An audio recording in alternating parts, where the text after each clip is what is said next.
Mīļš, sirsnīgs paldies, bet nekur nepazūdiet, mīļais kungs. Redz, es padzirdēju, ka jūs ir mednieks, vai ne?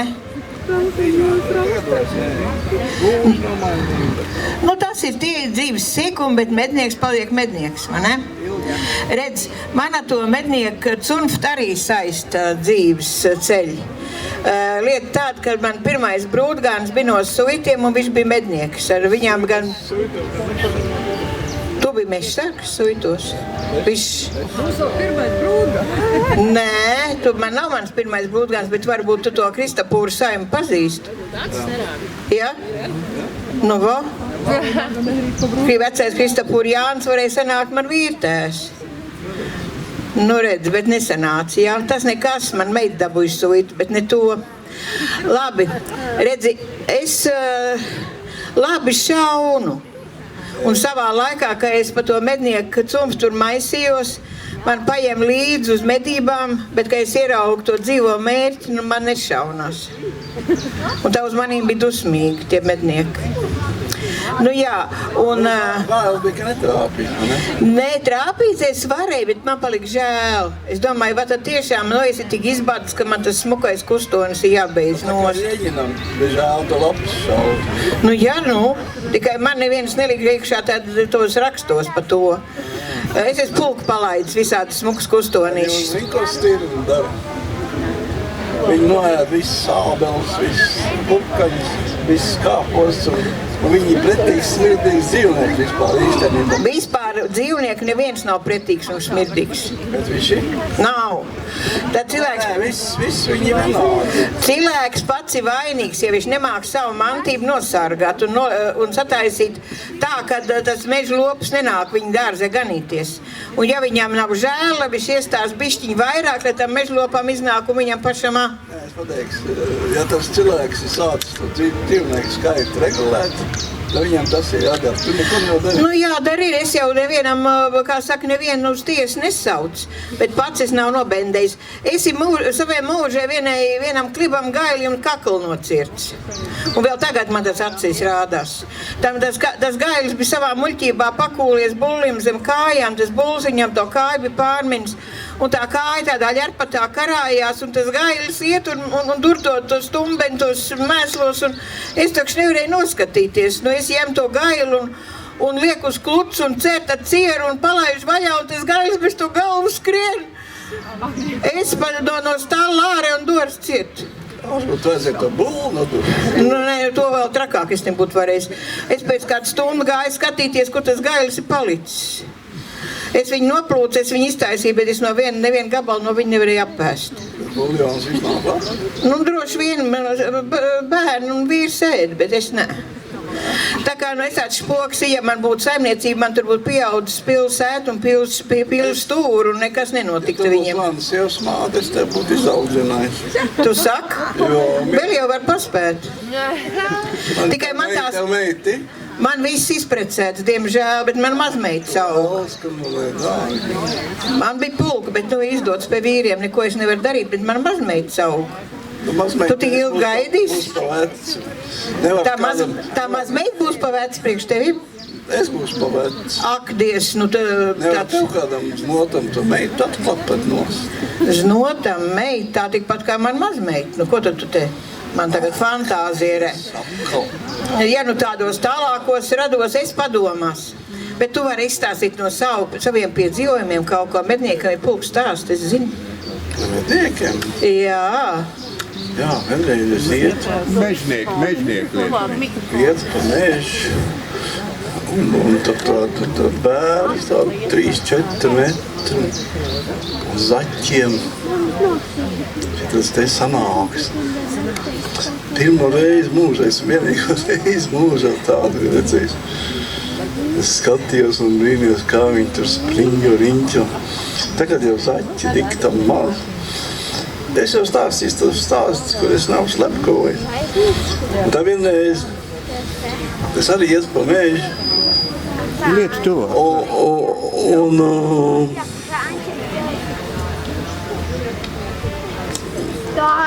Uz ko es gāju? Uz Stirnām es gāju laikam. Uz āzi. Jā, uz āzi. Un nāk pretī kaziņi un 2 mazi kazleniņi. Un tie tādi maziņi jau plankumaini, un viņi pieskrien nāk pie kājām klāt. Nu, viņi muļķīši. Cik interesanti, ko es tik mežā nav redzējis. Es varētu stāstīt un atcerēties visādas gadus. Es atradzu mežā mazi briedīti, plankumaini. Bet, ja ir medības, tad ir medības. Nu, to es saprotu. Tā Un ko es gribu pateikt? Meža gaļa, pat labākā gaļa. Nē, man Un es smēķē, jā. savus 2 dēlus, kurš vairs viens, es baroju tikai ar meža gaļu. Nē, nu es arī viņu baudīju, un man smeķē. Bet es nedrīkst redzēt, kas ar viņu noticis, un kāds viņš izskatījās dzīvs, tad viss Bet kārtībā. viņš jau māk pagatavot. Es zinu. Tik tam labu. Jā, tik daudz es zinu. Jā, tur ir baigā māksla vispār. Ja sievas māte to nemāk taisīt, tad es viņu zinām. Nē, nu, meža gaļa vispār esot vīrišķiem jātaisa. Vispār Tā tauta runā, tā es arī daru. vai ne? Es māku, es diktu māku.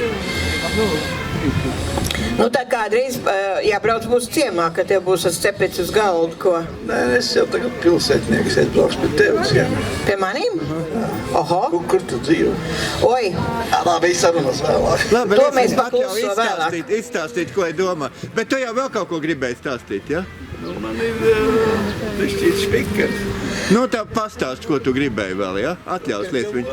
Bet var Nē, tumprekuj. ņem šito labāk dzirdēs, jā. Padās, jā. jā. Izstāst, ko tu gribēji. Es jau nestāstīju pasakas. Nē, nu stāst ar to pašu ventiņu valodu. Valoda arī nebaidies. Šitā? Tā, jā. Tur jau noregulēs. Es jau nestāstīšu pasakas. Nu kā, ārzemnieki, man ir špikers. Nu, labi, jā. Aha. Vecums nenāk viens, viņš nāk ar veceni. Galvenais jāpaskatās, kas tai vecenei ir rokās. Ja ir izkapts, tad ir ziemas. Es jau ventišu vispār. Tā kā man būs ventiņi, īsti ventiņu valoda, es nezinu, to mācīja man omķeni. Pareizi runāt. Es ar tādu ventiņu piešpricu, es nekādas pasakas nestāstīšu. Es tagad ir dzirdējis, ka kaut kāds stand-ups. Es tā kā stand-upists tagad. Te bišķīt pamūlē.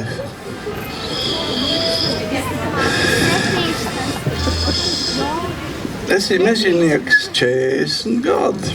Es esmu nocirts diktam koks, nolēms. Es pats arī cirts, jā. Nolēms, kā mežs sāks ciršanai. Bet iestādījis esi diktam daudz. Kā jūs domājat, kas ir koks? Koks aug lauka, koks aug mežē. Bried, egli, bērs, aps. Un galds, ir koks, kur var uzlikt kočiņu un glāzi visu, ne? Protams. Un tad ir tāds filozofisks gājiens. Vai kāds atcerās sevi pirmo reizi mūžā? Nu, bērnībā. Kurš atcerās pirmo reizi sevi mūžā kādā notikumā? Ir kāds? Vai atcerās tikai kaut kur Milzīgs pups un sūds pienu. skolā vai kaut kas uz tā? Man gadījās tā, kad mana omamma pārventā, tepat pa venti, ka brauc, tad tur otrā pusē ir Tārgala, ja jūs zina. Viņi tur dzīvoja.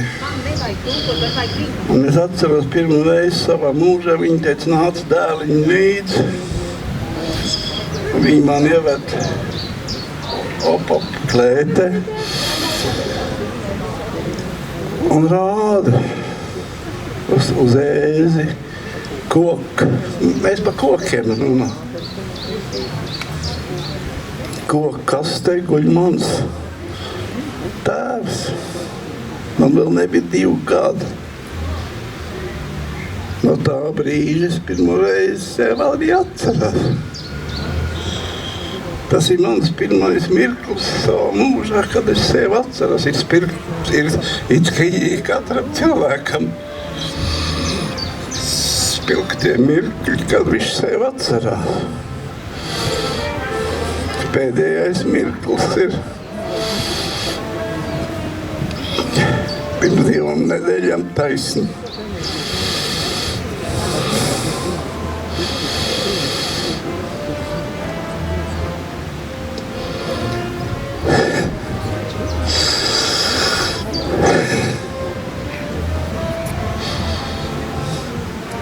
Kad stāstnieka ķēniņš viens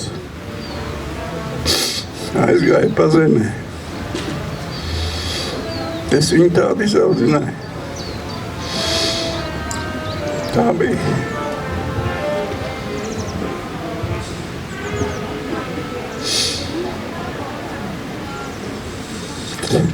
Es jau zināju, ka tā būs. Nu, stāst tālāk, kas tev tur ir plānots, jā. Labi.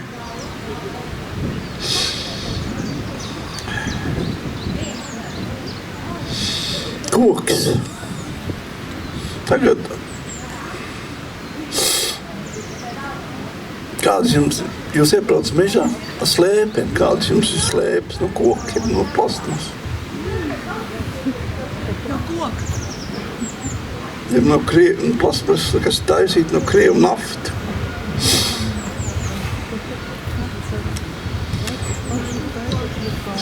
Mēs sargājām kokus, bet viņi sargā arī mūs. Piemēram, šitai mājai, ja nebūtu kokas pāris, tie dakstiņi visi jums sabirt virsū uz galvu, jūs būtu beigti. Tāpēc arī jāiet mežā tie koki cirst. Bet jāzāģē kārtīgi. Es zinu, man stāstīja viens vecs mežinieks, ka viņam vajadzēja ratiem ilgs nomainīt. Un viņš iebrien savā mežē un apskatās, šitas ir žēl, šitas ir žēl, šitas ir žēl. Aiziet mājās, bet tam ratiem tu ilgsta vajag. Viņš tā 7 reizes gāja uz mežu. Beigās viņš pielīdz kaut kādā paša dižē biezokne. Atradis vien tādu pussavus seglu un bija dabūjis to ilgs.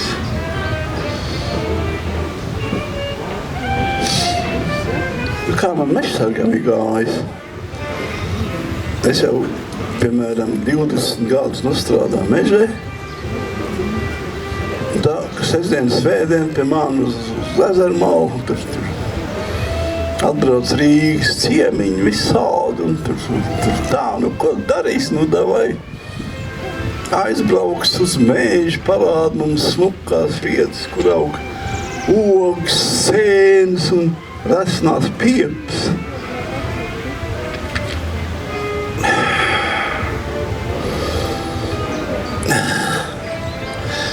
Es visu nedēļu nostaigājos pa mežu. Man vēl viņi tagad jāvērt uz mežu atkal izklaidēt. Es gribu uz lielveikalu, uz pilsētu. Brauciet uz mežu, reku, tur ir koki, tur ir mežs. Un tā. Un līdz brošai.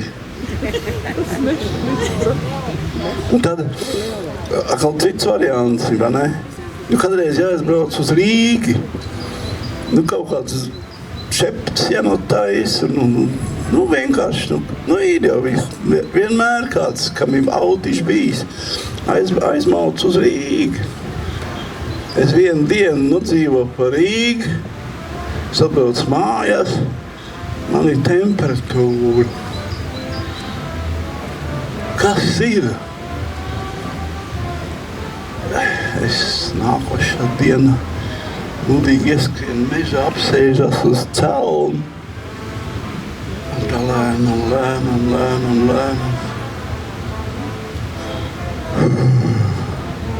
Attiet no tās pilsētas atkal apakaļ. Tā ir meža gaisa.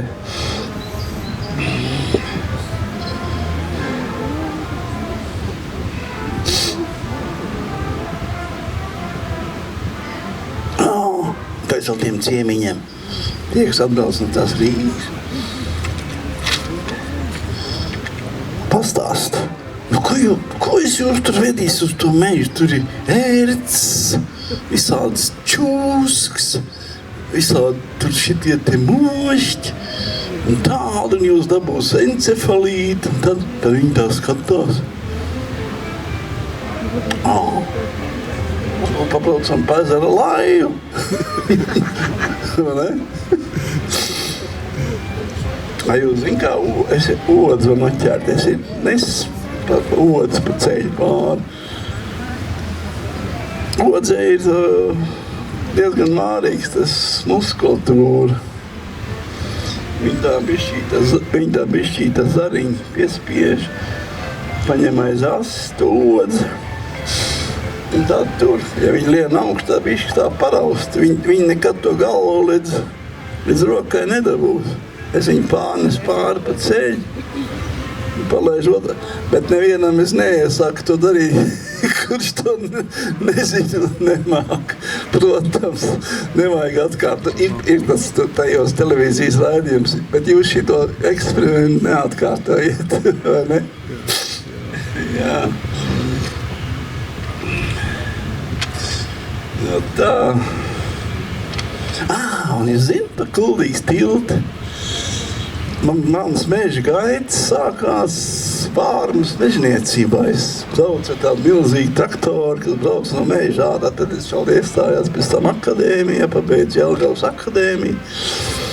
Un te viņš man stāstīja, kad esot pirms kara bijis tāds gadījiens, kad kadreiz jau tos kokus pludināja pa upi. Nebija jau ne ceļi, nitīgi, nekas. Viņas pie Venzavām tur, neku Venzavas apmēram. Aiz Zlēka tilts. Tur Zlēka tilts jau nebija, tad tur brauc tas plāns pāri, es ar viņu arī brauc. Un tad tur sēja tos plostus, un tad tāds mazs kuģītis tur vilk viņas, tos plostus uz Ventspili projām. Bet tad tas vecs stāstīja, ka esot par umbu kaut kādu uznācis baigais brīkšķis un visi tie Kuldīgas, tie tilti, tās arkas ir pilns ar baļķiem. Un sāk celties ūdens un liekas, ka tūlītās to Kuldīgas tiltu nonesīs nost. Tāds stāsts ir. Un tad esot sasaukt no visas Kuldīgas rajona stiprie vīri un mudžināt šito te draņķi ārā. Esot jau, protams, izmudžinājuši, bet kaut kā 2 vai 3 esot arī aizgājuši uz kapiem. Jo tur jau bija, ja var iedomāties, kāds tur skats ir bijis, tad man liekas, vēsturniekiem vajadzētu painteresēties, kāpēc tas fakts nav minēts kaut kur muzejos vai kā tur. Vai tas ir izdomāts, bet man viens vecais mežinieks šito stāstīja. Un tā vēl viens tāds gadījums, šitie te pārventā iedzīvotāji, kas dzīvo te pāri pa Ventu, tur uz Vārmas puses, ir nosolījuši cirsams Venzavās. Tur baigie resnie foršās priedzi viņam vajadzēja ziemā. Un viņi brauc parasti uz nedēļu speķi gabals, tā kā šitā lapa plīdz, lielais rupmais kukuls. ragavās iekš un aiziet uz nedēļu. Tur ir kaut kādas kroga, kaut kādas naktas mājas, visādas tur tās darīšanas. Un viņi tur sacēr tos kokus, saliek tos. Tur bija tās ragavas uz tādiem 2 steķiem, ne? Ka lika kādreiz vecos laikos pa 3, 4, 5, 6 baigi, ka zirgi, ka vilki. Un pēkšņi uznāk atkusnes un sniegs nav. Ko, nu? Nu vāks. Nu vāks. Veči jūtas zirgs ārā un jāšķē mājās. Tā gaida, ka būs sniegs un vilks apakļam. Man laiks beidzies. Nu jā, mums te tagad tie runāt grimētājs šodien ir pulkāk, bet liels paldies. Es vēl vienu. Jā, vienu vēl taču var. Vienu piebildi. Visiem ir e-pasta, ne? Nav. Jums nav? Kā es ar tevi sazināsies? Pa pastu, kas vēl strādā Kuldīgā. Es nezinu, kā Kāds tev. tev indeks? To es pēc tam tev klusam pateiks. Visiem nevar. Davai. Personīgās ziņas nevar skaļi izpaust. Indeks jau nav personīgs. Kā tā nav? Vai tad? Visādi man te sāk spērties virsē. Nē, to es klusiņam. Jā. Jā, puika man nav nevainas. Tā, nu tā teic, kas tev Pēdējais, teikt, jā. Visiem ir pārsvarā e-pasta, ne? Un tad nāk tie e-pasta un apakšā rakstīts ir neprintējiet šo vēstules ārā, nu tos pielikumus un tos, un jūs izglābsiet kādu koku. Pilnīgi maldi. Zaļā maldināšana. Jo papīri printējiet droši. Papīri gatavo no tiem kokiem, ko retina no mēža ārā, no koksnes atlikumiem. Nevis no lielo koku galotnēm, protams, jā, tur Vārds sakot, no nezālēm, vai ne? Un koks atjaunojās dabīgi, jo jūs burkānus, kad ravē, jūs taču ravē mazos kociņus, mazos burkātiņus ārā. Iedomājieties, lai uztaisītu šito te datu nesēju, to čips, kas tur ir tas, tur un to datoru. Tur tie mazie nēģerīši Āfrikā, ap plikām galviņām viņiem matu vairs neaug. Tur ir tāds karjeras, ka 7 kuldīgas, lai dabūtu to metālu, lai uztaisītu to vienu čipu priekš jums. Tā kā drukajiet droši un lieciet visu tos informāciju kaudzēs. Un ja jūs iet mežā kaut ko pierakstīt, rakstiet tikai ar zīmuli, jo tas ir visdrošākais rakstam liekt. Paldies! Liels paldies!